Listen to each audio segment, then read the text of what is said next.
Assalamualaikum warahmatullahi wabarakatuh. Selamat pagi anak-anakku sekalian, siswa-siswi Madrasah Hebat. Hari ini kita akan mempelajari materi tentang gadai. Kompetensi dasar dari materi tentang gadai yang pertama, kompetensi sikap spiritual, menghayati hikmah ketentuan gadai. Yang kedua, kompetensi sikap sosial, menjalankan sikap tanggung jawab, jujur, dan amanah dalam kehidupan sehari-hari.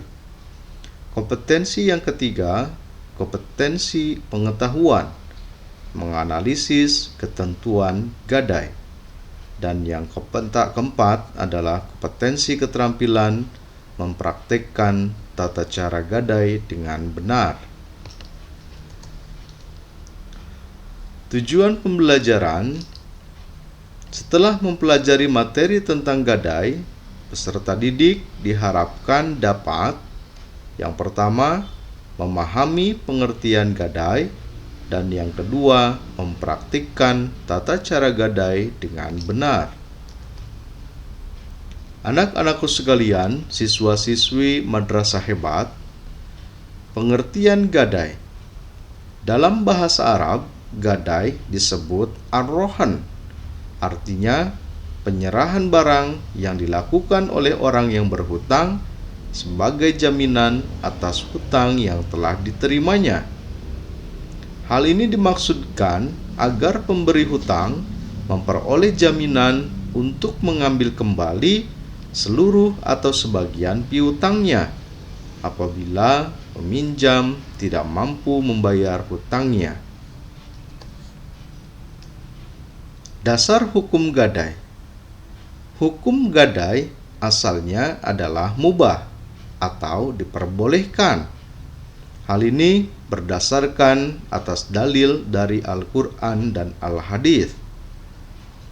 Ada dinyatakan dalam Quran surah Al-Baqarah ayat 283, A'udzu billahi minasyaitonir rajim, wa in kuntum ala safarin wa lam tajidu katiban farihanum maqbudah fa in amina ba'dukum ba'dhan fal yu'addil ladzi tumina amanatahu wal yattaqillaha rabbah wa la taqtumus syahadah wa may yaktumha fa innahu athimun qalbuh wallahu bima ta'maluna alim.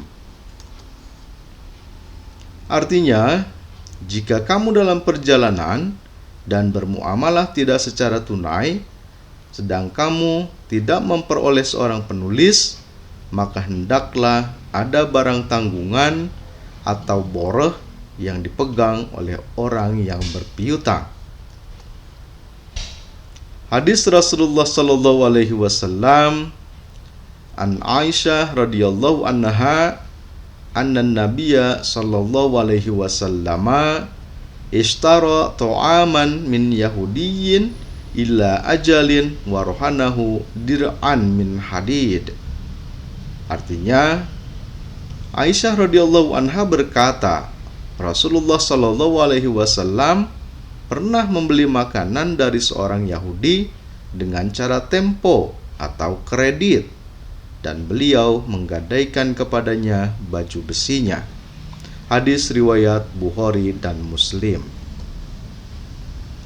Anak-anakku sekalian, siswa-siswi Madrasah Hebat, rukun gadai ada 3. Yang pertama, pelaku, yaitu pihak yang menggadaikan atau disebut rohin, dan yang menerima gadai atau murtahin. Yang kedua adalah objek akad, yakni barang yang digadaikan atau marhun, dan hutang atau marhun bi. Dan yang ketiga, rukun gadai adalah ijab qabul, yang dilakukan oleh pihak yang menggadaikan dan yang menerima gadai.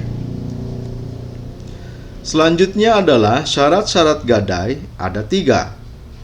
Yang pertama, syarat gadai yang berhubungan dengan orang yang bertransaksi, yaitu harus baligh, berakal, dan rusdu atau mempunyai kemampuan untuk mengatur urusannya sendiri. Syarat gadai yang kedua adalah syarat yang berhubungan dengan barang gadai. Yang pertama, barang gadai harus dapat dijual dan nilainya seimbang. Yang kedua, barang gadai harus bernilai dan dapat dimanfaatkan. Yang ketiga, barang gadai harus jelas dan dapat ditentukan secara spesifik. Yang keempat, barang gadai tidak terkait dengan orang lain dalam hal kepemilikan. Dan yang terakhir, syarat gadai yang ketiga adalah syarat yang berhubungan dengan hutang. Nilai hutang dan jatuh temponya harus jelas. Demikianlah pembahasan kita mengenai materi tentang gadai.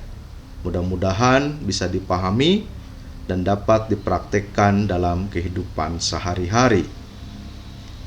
Tetap jaga kesehatan dengan mematuhi protokol kesehatan, menjaga jarak, membiasakan diri, mencuci tangan dengan sabun pada air mengalir, dan memakai masker.